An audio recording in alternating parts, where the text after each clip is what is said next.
Guys, long time no talk. Today is like day one of, it feels like changing the guards, but day one of switching from summer season to pre-harvest season. So we have a nice long list of things to get ready before we harvest.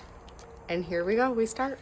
We need to switch from like hay season basically to cover crops and soybeans, getting ready for that stuff. So we need to get this packer out of here, which means we have to move those tires, that box of planter parts.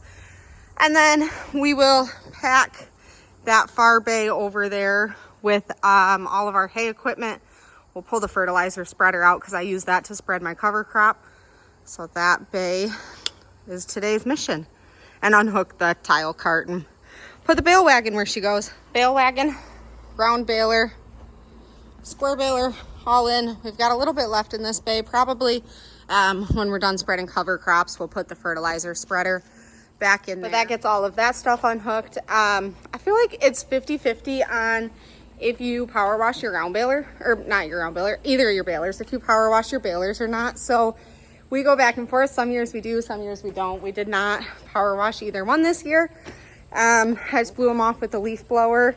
And if you caught my TikTok, on the last day we baled, the round baler definitely got parked with 2 blown hydraulic hoses, and fingers crossed that I remember this winter that needs to be fixed, and it is not a have got hay on the ground and I don't have a round baler because it's got blown lines problem, and I would have nobody to blame but myself if it comes to that. So after getting everything all sorted and rearranged yesterday, I had to I washed the back of this tractor and refilled it with hydraulic oil after the baler puked it all out on me, and had some family stuff come up. I had to babysit my niece, so I did not get back into the tractor as fast as I'd hoped, and it took till late this afternoon, but we are out spreading some cover crop rye. This farm was in wheat and rye this year, and just instead of, we've got a lot of rye seed, and so instead of letting it sit empty until next spring, we're going to take the time to put some cover crop out here and then disc it down. Grandpa's in a rush to disc it down to beat the rain. And so I'm just trying to get ahead of him tonight. I laugh at the beat the rain because on our 10-day forecast, there's like 50% chance of rain. The U.S. Drought Monitor marked us into D1 drought on this week's monitor, so I don't remember our last measurable rainfall here.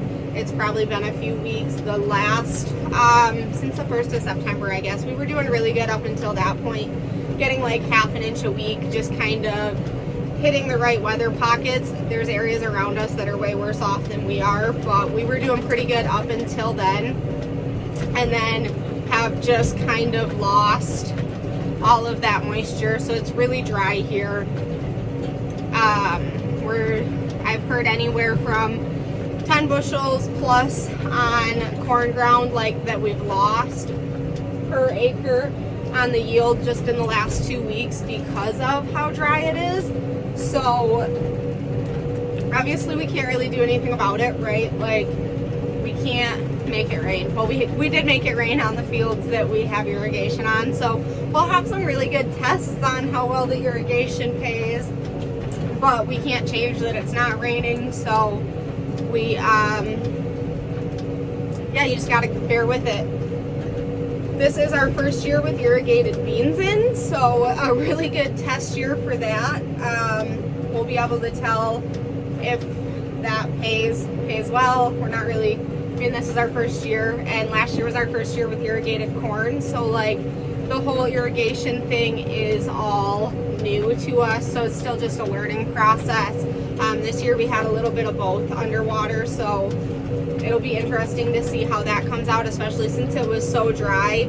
According to our op center, across our fields, this growing season, the lowest amount of rain we got was 8 inches for the growing season, and our highest rain was 14 inches of rain, so still not like a wet growing season even on those fields that got a little bit more, but there's definitely some fields that did not get anywhere near what they needed to throughout the year. So we know we're going to take a loss on some of that stuff, and I guess, you know, hopefully it's not as bad as it could be out there, and when we get into the fields it looks better than we're predicting right now. We really haven't,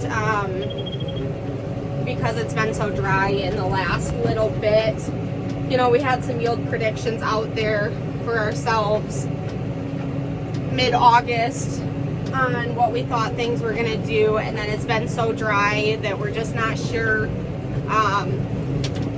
quite where those yield predictions are, if they're even relevant anymore. So we'll just see when it gets time. We are probably about 10 days out, I would guess, from running any soybeans.